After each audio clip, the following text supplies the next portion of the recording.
get crazy, don't I'm loco. Welcome to Is It Shit? With me, Sean Vincent, and me, Dan Peters. Today we're going to look at, I'm just starting to pick up the theme here. The need is a theme, isn't it? Because we need it?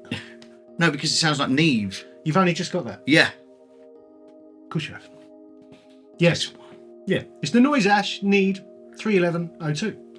Very cool. Which is a channel, again, based on a famous Neve EQ preamp thing. 8058 and the 8068 desks used this EQ, and Noiseash put it in a channel with a preamp and the EQ and the filters and the output, and boom, there it is. How does it sound? Do you know what? They do a bunch, don't they? They do the 73, they do the 84. This is, I think this is my favourite of their channels. This is the one, I think, for me. For me, it's that all about that high shelf. Really? Okay. Yeah. Interesting. Take us through the controls. So much like the 84, so the 73 that they do was the classic Neve 73 EQ. The 84 added an extra mid band, and they've done that with this. So there's two mid bands. There's the high shelf, there's the low shelf, and there's the two swivel mids. I think probably if you polled enough engineers who have been around long enough, they would all say that those desks were the best tracking desks, maybe of all time. So, you know, it's got that very classic Neve sound, and like the other Noiseash stuff, you can drive that preamp setting on it, and it pushes that whole sort of analogy sound. You have to have the analog switch on, obviously.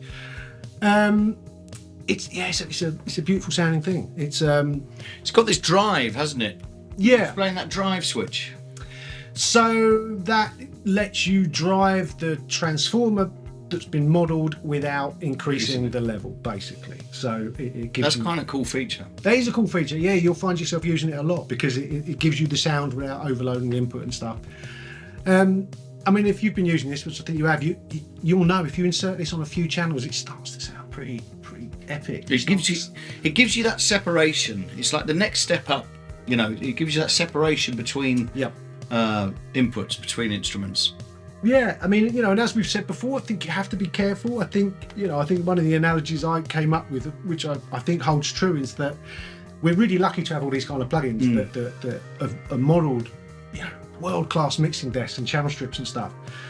And if you use a lot of them in a big mix, you know, you can sound like you've mixed it on a massive, large format console.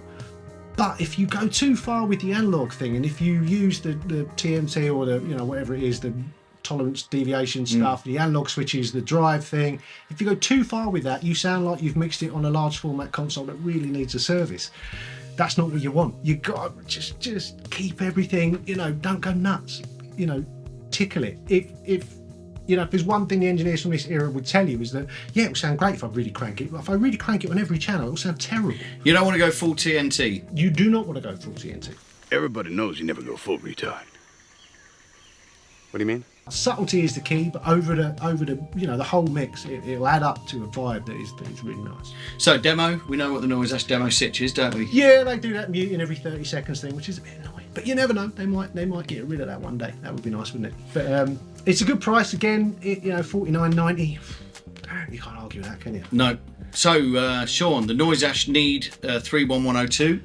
Is it shit? No, not at all. It's great. We're struggling for shit plugins, aren't we? We're struggling. There's too many good ones. There's too many good ones we haven't looked at yet. That's the problem. I think once we get through all the good ones, we'll have a load of shit to go. We do. Yeah. Perhaps we just do a whole series of shit. A whole series of just shit. Yeah. Is it good? Even less people would watch that. Yeah, that's a good point. Yeah. Why would you watch shit reviews?